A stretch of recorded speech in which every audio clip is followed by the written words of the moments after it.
friends, welcome back to my channel. How are you? I think you all good. So let's start chapter number 5 और इस session में हम करने वाले हैं introduction of arithmetic progression. I hope जितने भी बच्चे यहाँ पर न्यू हैं और चैप्टर नंबर 5 को देख रहे हैं, इससे पहले जितनी भी वीडियोस अदर चैप्टर्स के रिगार्डिंग आ चुकी हैं, आप उन सबको अच्छे से देख लें, समझ लें और अच्छे से अपनी एग्ज़ाम की प्रैक्टिस करें. ओके इस सेशन में आज हम करेंगे ओनली इंट्रोडक्शन, जो कि बहुत ज़्यादा इंपॉर्टेंट है एक्सरसाइजेस को करने से पहले. इंट्रोडक्शन में हम आज इस चैप्टर के फॉर्मूलाज करेंगे. फार्मूला के साथ साथ आपको अच्छे से with the help of example समझाया जाएगा, जिससे कि आपको ये चैप्टर की जो भी मेन इंफॉर्मेशन है, मेन जो भी फॉर्मूलेज हैं, वो अच्छे से क्लियर हो जाएं. तो इस सेशन को कंप्लीट देखना. Now let's start. फर्स्ट है इसकी definition of arithmetic progression. An arithmetic progression is a sequence of numbers obtained by adding a fixed number to the preceding terms, starting from the first term such that the difference between each consecutive terms remain the same. तो एक एक word जो है उसको आगे पूरा बताया जाएगा, सीक्वेंस क्या होती है. तो एक रफ वे में बता देती हूँ. कोई भी ऐसी टर्म, कोई भी ऐसे नंबर्स, वो क्या होंगे, कंटिन्यू होंगे. उनका जो डिफरेंस रहेगा वो क्या रहेगा, सेम रहेगा. अगर मैंने कहा 1 2 3 4, तो ये क्या है, एक सीक्वेंस है और इसके अंदर जो है वो क्या है, नंबर्स हैं और उनको टर्म्स बोला जाता है. तो जितना भी उनके बीच में डिफरेंस रहेगा, जैसे 1 के बाद में क्या आ रहा है, 2 आ रहा है, तो 1 के बाद में 2 आ रहा है, तो 2 कैसे आ रहा है, 1 का डिफरेंस है उनके बीच में. फर्स्ट 2 में से 1 माइनस के, तो 1 का डिफरेंस. आगे जो 3 आ रहा है, 3 में से 2 गया, तो उसमें भी 1 का डिफरेंस है. तो डिफरेंस क्या है, सेम है. ठीक है, आगे हम इसको शॉर्ट में कर लेते हैं. अगर हम सिंपल वे में इसको बोलें तो ये क्या है, it is a sequences of numbers such that the difference is constant. Constant मतलब सेम. अब ये सीक्वेंस क्या होती है, it is a set of numbers arranged in a definite order. ये एक ऐसे सेट ऑफ नंबर्स होते हैं जिनको सही ऑर्डर में लगाया गया होता है, एक फिक्स्ड ऑर्डर में लगाया गया होता है. जैसे एग्जांपल के थ्रू समझ लेते हैं. सबसे पहले जो हम एपी शॉर्ट फॉर्म यूज़ करते हैं इस चैप्टर में अर्थमेटिक प्रोग्रेशन की, तो हम एपी से इसको लिखते जाएंगे. एग्जाम्पल्स ऑफ एपी क्या हैं, 1 2 3, और यहाँ पर चलते रहेंगे कंटिन्यू, और कहाँ तक, 50 तक. ये क्या है, दूसरा एग्जाम्पल 5 5. इनके बीच में अगर हम डिफरेंस देखें तो कितने का है, 1 का है. यहाँ पर कितने का है, 1 का है. 1 कह लो या फिर -1. ठीक है, अगर इसमें से माइनस करते हैं तो 1. उसका भी हम रूल बताएंगे कि सेकंड टर्म में से फर्स्ट को माइनस करना होता है या फर्स्ट में से सेकंड को. अगर आप वैसे नॉर्मली देखिए तो इनके बीच में डिफरेंस कितने का है, 1 का. अगर 1 में 1 ऐड करेंगे तो कितना आ जाएगा, 2. फिर 2 में 1 ऐड करेंगे कितना आ जाएगा, 3. 3 में 1 ऐड करेंगे तो कितना आ जाएगा, 4. नेक्स्ट टर्म आ जाएगी हमारी. यहाँ पर अगर हम देखें तो कितना डिफरेंस है, 0 का. तो सेम डिफरेंस है, तो ये भी हमारी क्या है, एपी है. यहाँ पर देखें तो 2 में कितना ऐड करें, 2 की 4 आ जाए. फिर 4 में कितना ऐड करेंगे, 6 आ जाए, 2. फिर यहाँ पर भी 2, मतलब कितने कितने का डिफरेंस है, यहाँ पर 2 2 का डिफरेंस है. आगे मेन जो है इसका कंसेप्ट एपी चैप्टर का, वो क्या है, कितने टाइप्स के होते हैं एपी, तो 2 टाइप्स के होते हैं. फर्स्ट होता है फाइनाइट एपी, दूसरा क्या होता है, इनफाइनाइट एपी. तो फाइनाइट क्या होता है, फाइनाइट होता है the AP has limited terms called finite AP. मतलब जिसकी लिमिटेड टर्म्स होती है. तो जैसे यहाँ पर इन्होंने 1 से स्टार्ट किया और 50 क्या है, एंड टर्म है. हमें पता है लास्ट टर्म, जिसकी लास्ट टर्म गिवन होती है वो क्या होता है, एक फाइनाइट एपी होता है. तो इनफाइनाइट क्या होता है, इनफाइनाइट होता है जिसकी लास्ट टर्म हमें गिवन नहीं होती और जो कि अनलिमिटेड टर्म्स होती हैं, बहुत सारी. यहाँ पर ये चलता जा रहा है, तो अनलिमिटेड टर्म्स जिसकी लास्ट जो टर्म है वो गिवन नहीं होती, तो उसे हम क्या बोलते हैं, इनफाइनाइट एपी. आई होप ये आपको इतना समझ में आया होगा. Next, each of the numbers in the list is called terms. अब जो भी हमारे पास ये नंबर्स दिए गए हैं, जैसे एग्जाम्पल लिया था 2 4 6, तो ये क्या है, इस चैप्टर में हम क्या बोलेंगे इसको, टर्म्स. तो ये क्या है, टर्म्स हैं. And the fixed number is called, तो ये टर्म्स एंड इस फिक्स्ड नंबर को क्या बोला जाता है, the common difference of AP, तो जैसे दो ये टर्म्स हैं, ठीक है, ये दोनों टर्म्स, इनके बीच का जो कॉमन डिफरेंस रहेगा, फिक्स्ड रहेगा जो भी, वो क्या होएगा, कॉमन डिफरेंस, जिसे हम डी से डिनोट करेंगे, ठीक है। और वो क्या होएगा जो कॉमन डिफरेंस होएगा, which can be N integer. Okay, for example 2, 5, 8, 11, difference देखें तो यहाँ पर 3 का, यहाँ पर भी 3 का, और यहाँ पर भी कितने का है, 3 का। अगर हम 2 में 3 ऐड कर देंगे तो 5 मिल जाएगा, 5 में 3 ऐड कर देंगे 8, 8 + 3 11। तो ये क्या है, कॉमन डिफरेंस है कितने का, 3 का। आगे आता है हमारा next concept, journal terms of AP क्या होती है। नॉर्मली हम इसको लिखते कैसे हैं, तो दो तरीकों में हमने सिंपल अच्छे से समझाने के लिए मैंने दोनों वे लिख दिए हैं। जिसकी कोई लास्ट टर्म नहीं होती वो क्या होता है, फाइनाइट, इनफाइनाइट, ठीक है। और जिसकी लास्ट टर्म होती है वो क्या होता है, फाइनाइट, ठीक है। अभी जो हम फर्स्ट, जो हमारे पास टर्म होगी, लाइक उसमें एग्जांपल लिया था अपन ने 5 का, ठीक है। तो जो फर्स्ट नंबर होता है वो उसे हम क्या बोलते हैं, ए बोलते हैं। और डी क्या होता है, कॉमन डिफरेंस, जैसे 2 के बाद में कितना आया, 3 आया, तो कितने का डिफरेंस है, 1 का, मतलब 2 + 1, तो ये इसको ऐसे लिखा जाता है। थर्ड टर्म क्या होती है हमारी, a + 2d, और फोर्थ टर्म क्या होती है, a + 3d। बट इसको नंबर के अकॉर्डिंग हम देखें, जैसे यहाँ पर 2 है, बट ये हमारे थर्ड नंबर होएगा। ये कितना है, a1, ये कितना हो गया, a2, ये कितना हो गया, a3, और ये कितना हो गया, a4, ऐसे, ठीक है। नेक्स्ट है, ये इनफाइनाइट पता लग गया, इसकी लास्ट टर्म जो हमें गिवन होएगी, और इसकी लास्ट टर्म हमें गिवन नहीं होगी, ठीक है। अब यहाँ पर लिखा गया है, ए क्या है, फर्स्ट टर्म, ए किसको बोलते हैं, जो फर्स्ट नंबर पर लिखी जाती है, फर्स्ट टर्म। डी क्या है, कॉमन डिफरेंस, कॉमन डिफरेंस कितने का उनके बीच में गैप है, जो कि फिक्स्ड रहता है, तो डी से हम उसको डिनोट करेंगे। ए एन क्या होती है, लास्ट टर्म, ये सिर्फ हमें फाइनाइट में पता चल सकती है, इनफाइनाइट में नहीं। फाइनाइट में क्योंकि गिवन होएगी, पता होएगा लास्ट एंडिंग कहाँ तक है, ठीक है, वो क्या होता है, ए एन। एन क्या होता है, नंबर ऑफ टर्म्स, जैसे एग्जाम्पल पे तो 1, 2, 3, 4, और लास्ट में बोल रहा है 50, तो टोटल टर्म्स कितनी, 50, तो उसको क्या बोलते हैं, नंबर ऑफ टर्म्स, मतलब कितने नंबर हैं, ठीक है। Next, find the number of terms, find the last term. अब हमारे पास दो फॉर्मूले हैं। अगर हमें नंबर्स पता करने हों कि कितनी टर्म्स हैं, और या फिर लास्ट टर्म फाइंड आउट करना हो, तो उसे हम कैसे सॉल्व करेंगे, with the help of formula. तो सबसे पहले फॉर्मूला आपको याद होना चाहिए, आपको ये पता होना चाहिए, ए एन, यहाँ पर ऐसे लिखा गया, ए एन = ए क्या होता है, एन क्या होता है, और डी क्या होता है, इसके बारे में आपको पता चल गया। अब कोई फॉर्मूला लेके इसके अंदर रख के देखते हैं हम कैसे लास्ट टर्म और number of terms find out कर सकते हैं। आप इस फॉर्मूले से, मतलब आपको एग्जाम में क्वेश्चंस देखने को मिल सकते हैं, और जितनी प्रैक्टिस हो सकती है उतनी प्रैक्टिस कीजिए।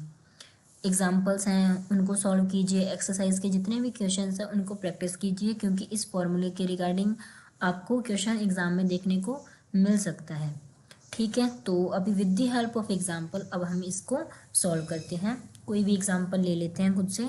तो मान लो कि जो एपी है वो हमें दी गई है 5, 8, 11, 14, 17, 20 एंड सो ऑन, और लास्ट बता दी कि कितनी है टोटल, ये 12 नंबर्स होंगे, 12 टर्म्स होंगी, ठीक है। इसके अंदर अगर हम क्या क्या चाहिए होता है, फॉर्मूले में हमें ये चीज़ चाहिए होती है, ए एन क्या होता है, लास्ट टर्म, ठीक है। तो हम इस सीरीज़ में हम सबसे पहले लास्ट टर्म को फाइंड आउट करते हैं विद द हेल्प ऑफ ये वाला फॉर्मूला। अब हम लिख देते हैं यहाँ पर क्या क्या हमें गिवन है। ए हमें पता है, ए क्या होता है, फर्स्ट टर्म, फर्स्ट जो फर्स्ट नंबर पर गिवन होता है, तो ए कितना हो गया, 5 हो गया, ठीक है। अब हम फाइंड आउट करते हैं डी, डी क्या होता है, डिफरेंस। तो डिफरेंस हम कैसे निकालते हैं, जो सेकंड नंबर पर है इसको हम क्या बोलते हैं, A1, इसको बोलते हैं A2, A3, A2 लिखेंगे यहाँ पर, A2 - A1, ठीक है। A2 कितना है, 8 है, और A1 कितना है, 5 है। अब इनका डिफरेंस करेंगे तो कितना आ जाएगा, 3, मतलब D कितना हो गया, 3 हो गया। अब N क्या होता है, टोटल टर्म्स, तो टोटल यहाँ पर बता रखा है, कि ए 12th तक मतलब कितनी टर्म्स हैं, 12 टर्म्स हैं।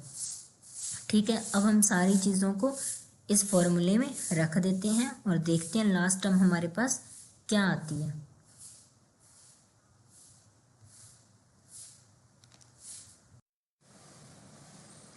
तो n हमारे पास आ गया 12। ठीक है, अब हम इसको फॉर्मूले में रख देते हैं। तो फॉर्मूला हमारे पास क्या है, A N is equal to में ए प्लस ब्रैकेट में n-1 और मल्टीप्लाई में d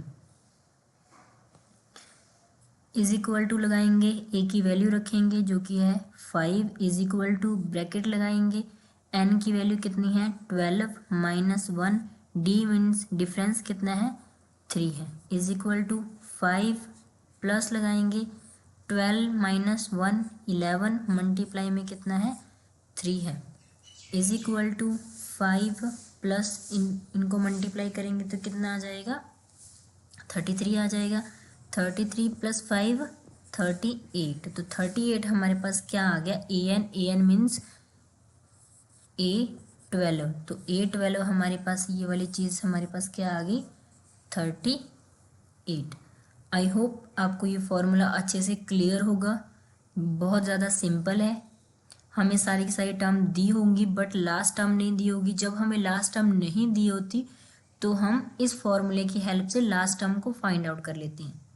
हमारे पास जो टर्म्स दी होंगी उसकी जो फर्स्ट टर्म होएगी वो ए कहलाती है और सेकंड में से फर्स्ट टर्म को माइनस करते हैं तो वो उनका डिफरेंस कहलाता है। ठीक है, और एन क्या है, टोटल टर्म्स बताई गई होंगी कौन से नंबर वाली टर्म आपको फाइंड आउट करनी है। तो यहाँ पर लिखा हो सकता है A35, A36, कुछ भी नंबर लिखा हो तो वो हमारी क्या होती है लास्ट टर्म, उसका जो नंबर होता है वो क्या कहलाता है n। तो यहाँ पर 12 दिया था तो n क्या हो गया 12 हो गया। an हमें पता नहीं है तो हमने इस फॉर्मूले की हेल्प से फाइंड आउट कर लिया जो कि निकला है 38। अब हमारे पास आता है सेकंड फॉर्मूला। तो इस फॉर्मूले का हम यूज़ कब करते हैं, जब हमें सम बताना होता है। मतलब अब हमें सारा कुछ दिया है बट उनका सम करना है। अब मैं कहूँ 1 + 2 + 3 इन तीनों टर्म्स का प्लस कर दो तो आसान है। अगर मैं कहूँ 1 2 3 ऐसे लेकर या 100 तक का कोई टर्म्स है इनका सम बताओ, तो आप क्या ऐसे उंगलियों पे याद करोगे या फिर उंगलियों पे निकाल के बताओगे, नहीं हो सकता ना, इट इज़ नॉट पॉसिबल।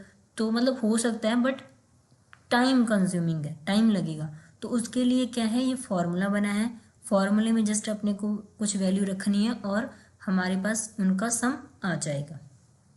ठीक है, अभी एक बार इसको हम इरेज कर देते हैं। तो ऐसे यहाँ पर कैपिटल लेटर में डिनोट करता है sum of APs is equal to n divide में 2 bracket 2a + n-1 bracket d bracket close. Okay, बाकी सारे टर्म्स का तो आपको पता ही है। तो यहाँ पर इसी एग्जाम्पल की हेल्प से उस वाले मेथड को सॉल्व करते हैं। 5 8 11 5 8 11 14 17 और 20 14 17 और 20। ठीक है, लास्ट टर्म हमारे पास आ गई थी, क्या थी वो 38। तो अभी हम इस फॉर्म यहाँ पर लिख लेते हैं क्या क्या था हमारे पास। ए था 5, डी था 3 और एक एन पता था हमें, एन कितना था 12 था और ए एन कितना आ गया था 38 आ गया था। फॉर्मूला लिखेंगे S is equal to N divide में 2 bracket 2a plus bracket n-1 multiply में d bracket close. s is equal to n कितना है 12 डिवाइड में 2 ब्रैकेट लगा लेते हैं, 2 मल्टीप्लाई में a कितना है 5 है प्लस n कितना है 12-1 d मीन्स डिफरेंस कितना है 3 है। अभी ये कट रहा है तो कितना आ गया, ये 6 आ गया। 6 ब्रैकेट 5 को 2 के साथ मल्टीप्लाई किया तो 10 प्लस ये कितना आ गया 11 मल्टीप्लाई में 3 6 ब्रैकेट लगाएंगे 10 प्लस 33। अभी हम इसको सॉल्व करते हैं तो ये कितना आ जाएगा 43। इसको ऐड किया तो अभी हम इनको मल्टीप्लाई कर देते हैं क्योंकि यहाँ पर कोई साइन नहीं होता, तो जब वो ब्रैकेट के साथ क्या होता है मल्टीप्लाई में होता है। अब 6 को मल्टीप्लाई करेंगे तो 18, 24 और 1 25। तो ये क्या आ गया इस AP का सम आ गया। टोटल जो हमें नंबर्स दिए हैं उनका क्या आ गया, ये सबका सम आ गया। अब हमारे पास एक और फॉर्मूला है। सेकंड फॉर्मूले के साथ अगर हमें लास्ट टर्म गिवन होती, ऑलरेडी पता होता कि जो लास्ट टर्म है वो कितनी है 38 है, तो हम सम ऑफ टर्म्स कैसे निकाल सकते हैं। इसके लिए एक फॉर्मूला और है, तो यहाँ पर लिख लेते हैं हम। दूसरा फॉर्मूला क्या है, अगर हमें पता होता कि A12 जो है वो क्या है वो 38 है गिवन होता, तो सम ऑफ नंबर्स या सम ऑफ टर्म्स n डिवाइड में 2a प्लस l, काफ़ी छोटा सा फॉर्मूला और इसकी हेल्प से भी हम सम ऑफ टर्म्स निकाल सकते हैं। तो इज इक्वल टू में n कितना है 12 दिया था डिवाइड में 2, a कितना था फर्स्ट टर्म 5 प्लस में 38। 2 की टेबल पर 16 कितने पर कट गया, 2 की टेबल पर 12 कितने पर कट गया 6 पे आ गया ये, और इसको ऐड किया तो हमारे पास कितना आ जाएगा 43। कितना आ जाएगा 43, और 43 को 6 के साथ मल्टीप्लाई करेंगे तो कितना आ जाएगा 258। अब हमने ये वाला फॉर्मूला अप्लाई किया तो हमारा आंसर फिर भी सेम आया था, ये वाला किया तो भी हमारा आंसर क्या है सेम आया। दैट मीन्स अगर हमारे पास लास्ट टर्म नहीं गिवन है तो हम सबसे पहले AP निकालेंगे, देन इस फॉर्मूले की हेल्प से हम उसको सॉल्व कर देंगे। अगर हमारे पास डिफरेंस नहीं दिया, यहाँ पर देखो डिफरेंस नहीं है और हमें लास्ट टर्म गिवन है 32 है, तो हम सिर्फ सम ऑफ टर्म्स का ये दूसरा फॉर्मूला लगाएंगे n डिवाइड में 2 ब्रैकेट में a प्लस में लास्ट टर्म जिसे हम LB बोलते हैं। तो AN को जो है वो हम LB बोलते हैं, मतलब लास्ट टर्म। AN भी हमारी लास्ट टर्म होती है और L भी हमारा लास्ट टर्म कहलाता है। आई होप आपको आज का सेशन बहुत अच्छा लगा होगा। अपने फ्रेंड्स के साथ शेयर कर दीजिए, सेशन को लाइक कर दीजिए। जितने भी नए स्टूडेंट्स हैं इस चैनल को सब्सक्राइब कर लीजिए ताकि आपके पास आने वाली वीडियोस की सबसे पहले नोटिफिकेशन मिल सके और आप टाइम से पहले, पेपरों से पहले अच्छे से रिवीजन कर पाएँ। So okay guys, take care, bye bye.